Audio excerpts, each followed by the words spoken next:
اللہ نے ہر چیز کا ایک اندازہ مقرر کر دیا ہے. اور قدر مقادیر، مشکات شریف میں ایک پورا باب ہے ایمان بالقدر کا عنوان ہے. صحیح ایمان.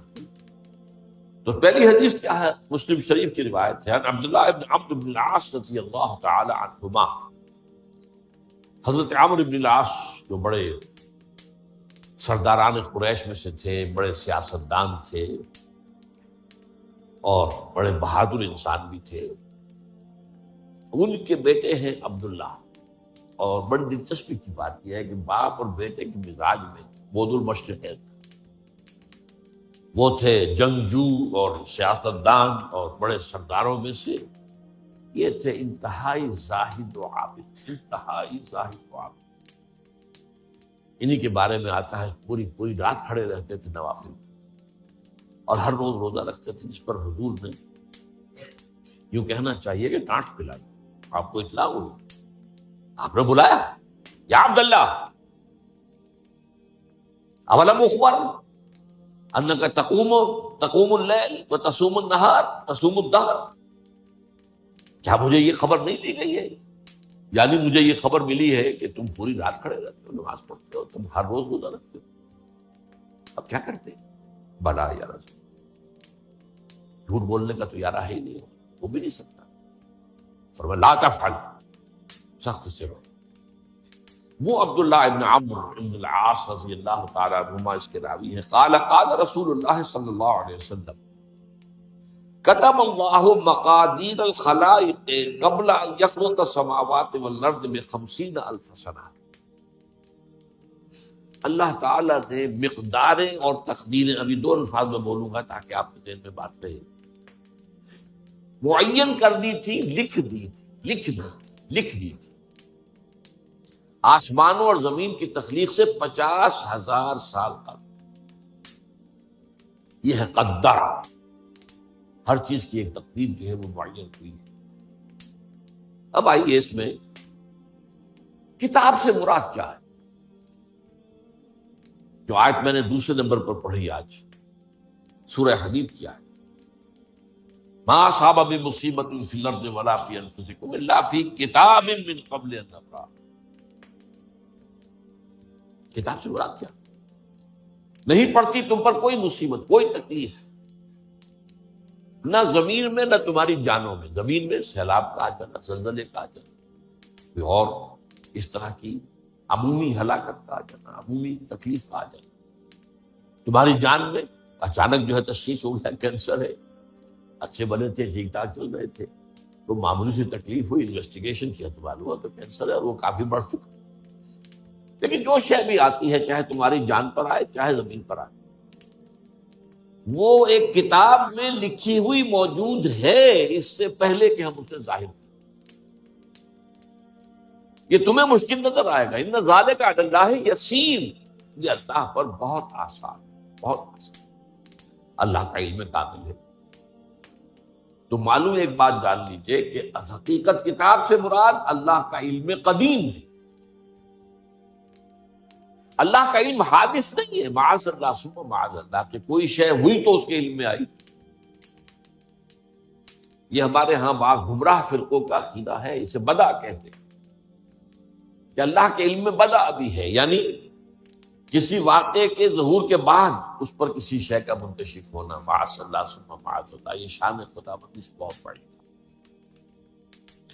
وہ تو عالم ما کان و ما یکون ہے، جو بھی کچھ تھا اور رہا ہے آج تک، ہمیشہ سے ہے، اور جو بھی کچھ ہوگا وہ سب اس کے علم میں آنے واحد میں موجود. آنے واحد، یہ آنے واحد کے لفظ کو اچھی طرح سمجھ.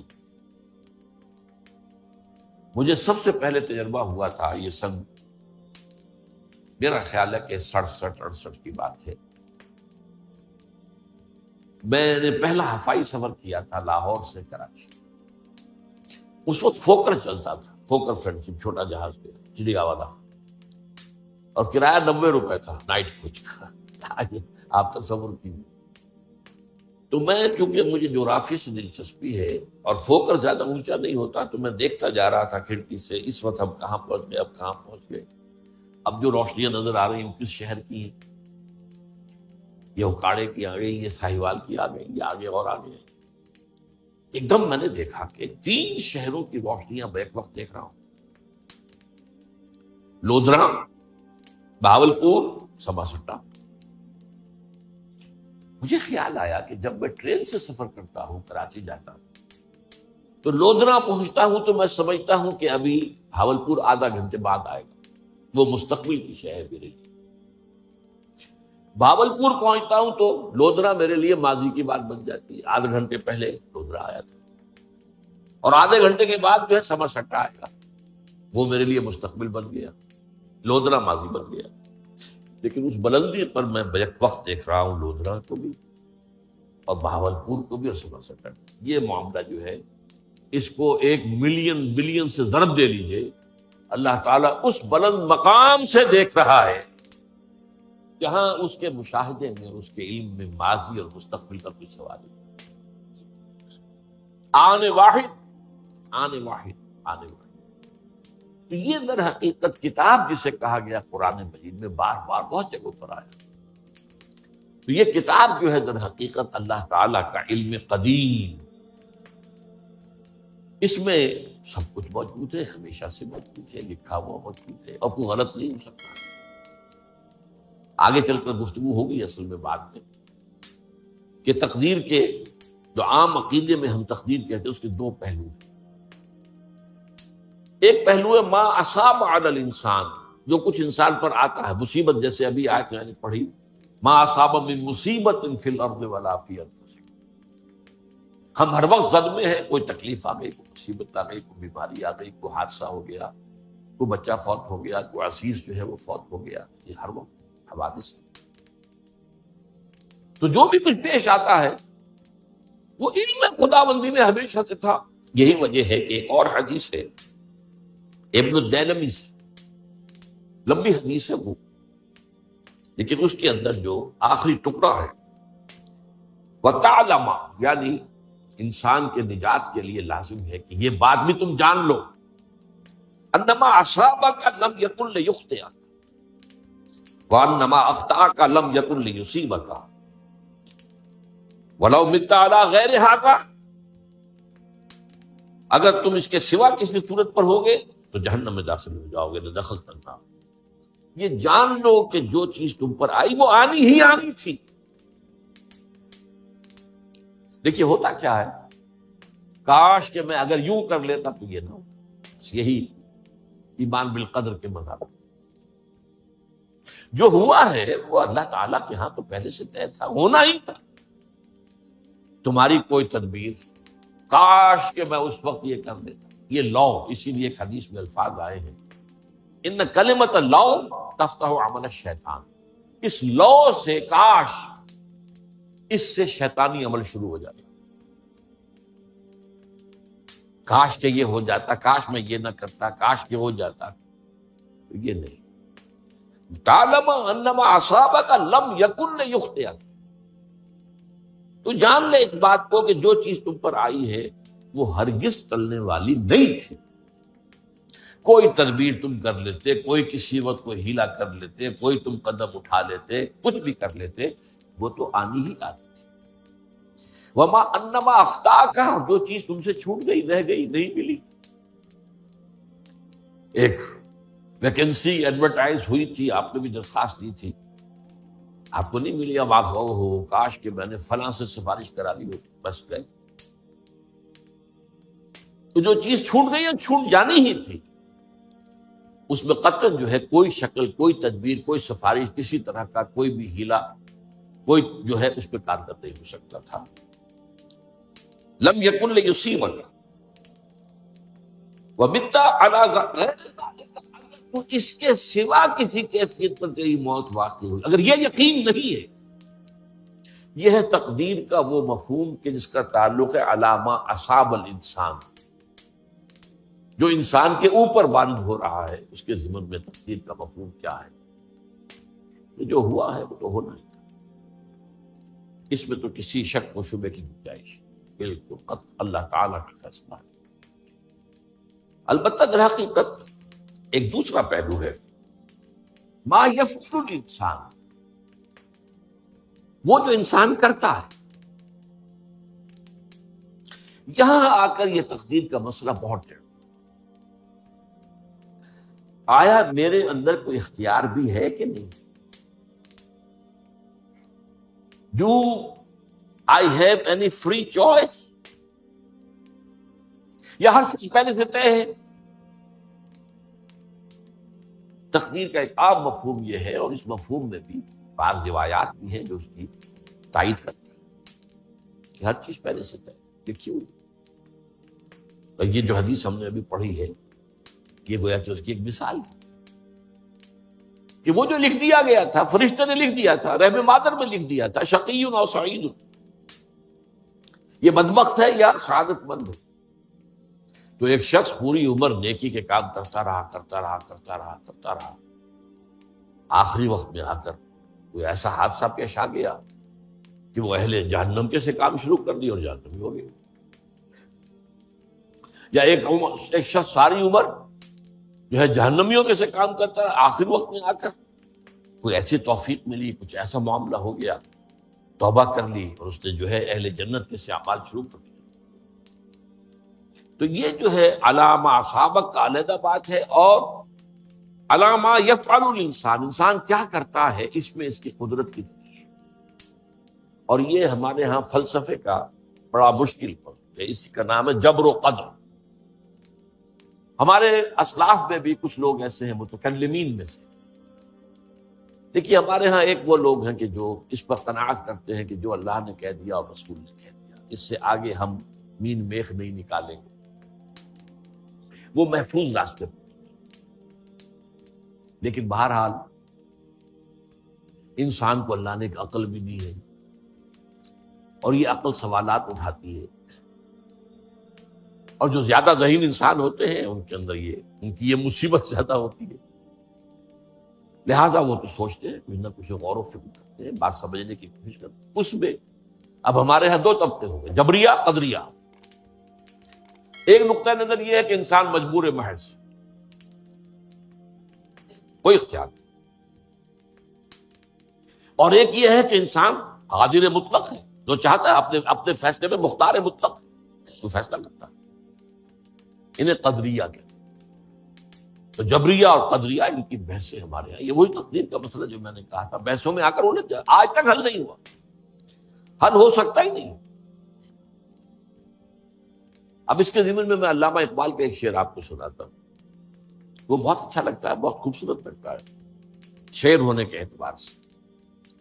تقدیر کے پابند جمادات و نباتات، مومن صرف اللہ کے احکام کا پابند۔ اس میں انسان سے پابندی کی نفی کر دی گئی ہے،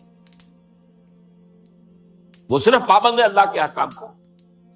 نتیجے کے اعتبار سے تو جو یہ شعر کہہ رہا ہے جو بات، وہ صحیح ہے، پابندی اصل جو ہے وہ اللہ کے احکام کی، لیکن یہ کہ تقدیر کی پابندی سے انسان بھی پوری طرح آزاد نہیں۔ یہ سمجھ لینا کہ یہ جمادات و نباتات ہی کا معاملہ، یہ غلط ہے، یہ مبالغہ ہے۔ ظاہر بات ہے کہ شاعر جو ہے، شاعر مبالغے سے بچ نہیں سکتا، چاہے وہ علامہ اقبال ہو، کوئی بھی ہو۔ تو اسی لیے سورہ شعراء کے اندر جو عام شعراء کی جو صفات بیان ہوئی ہیں وہ آپ کے ذہن میں آ گئی ہوگی۔ مبالغہ کرتے ہیں، فی کل واد یہیمون انہم یقولون ما لا یفعلون، وہ کہتے بھی وہ کچھ ہے جو کرتے نہیں ہیں، اور یہ بات تو علامہ اقبال پر بھی چسپاں ہوتی ہے۔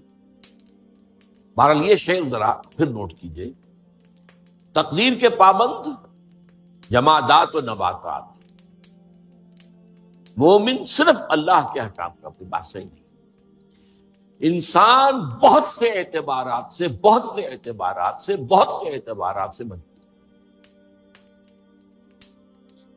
سب سے پہلے جو ہے انسان کے اندر ایک تقدیر نوعی ہے، نوع انسان۔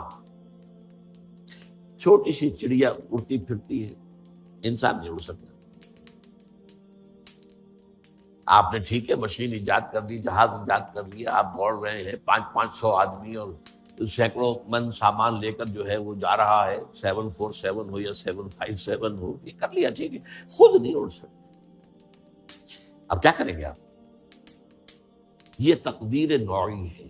اسپیشیز، ہر اسپیشیز کے لیے اللہ نے ایک اندازہ مقرر کر دیا ہے، اس اندازے ہی میں رہے گا، اس سے باہر نہیں جا سکتا. پھر ایک تقدیر شخصی ہے. اب دیکھیے تقدیر شخصی کیا ہے.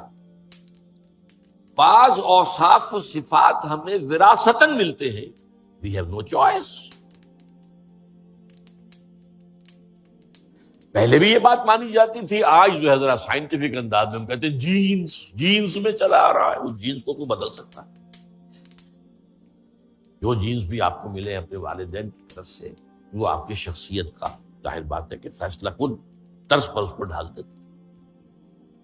جینز ہے، پابندی ہے. نمبر دو یہ کہ خاص طور پر جو گھر کا ابتدائی ماحول ہوتا، ماں کی گود اور ابتدائی گہوارہ گھر کا، اس کے جو اثرات مرتسم ہو جاتے ہیں شخصیت کے اوپر، وہ بھی بڑے مستقل پختہ. ان دونوں چیزوں کو ضرب دے لیجیے. Hereditary factors multiplied by environmental factors, اس سے مل کر ایک شے تیار ہوتی ہے جس کو قرآن کہتا ہے شاکلہ.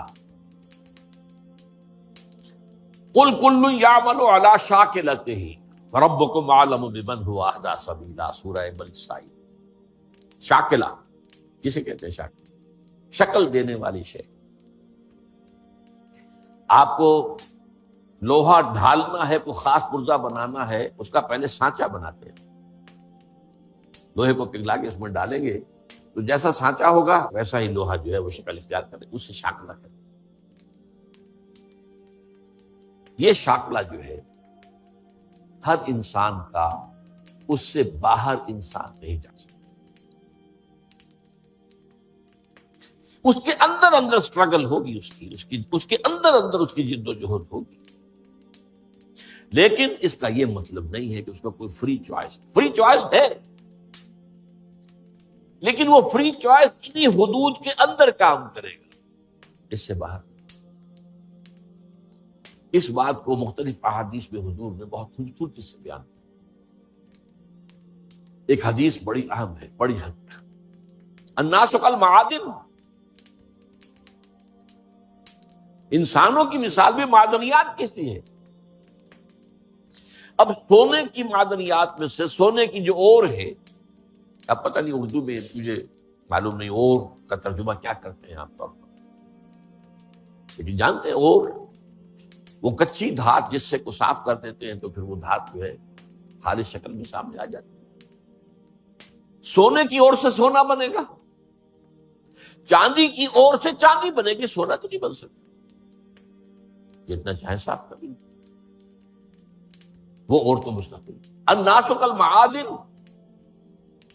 خیارکم فی الجاہلیت خیارکم فی الاسلام. جو تم میں جاہلیت کے دور میں، پری اسلامک دور میں جو بہترین تھے، وہی اسلام میں آ کر بہترین ہوئے. وہ اور سونے کی تھی، وہ صاف ہو گئی ہے، اور سونا جو ہے وہ نکھر کر خالص سونا بن کر آ گیا ہے. اسلام نے صاف کر دیا. وہ چاندی کی اور تھی، اسلام نے اس کو صاف کر دیا ہے، وہ نکھر کر چمکتا ہوا جو ہے وہ چاندی بن گئی. لیکن یہ کہ اذا فقہوا، البتہ پھر اس میں ایک اضافہ کیا حضور نے، جبکہ ان کے اندر دین کا فہم داخل ہوتا ہے، تو یہ کہ جو بہترین پہلے تھے وہی بہترین اب ہوں گے.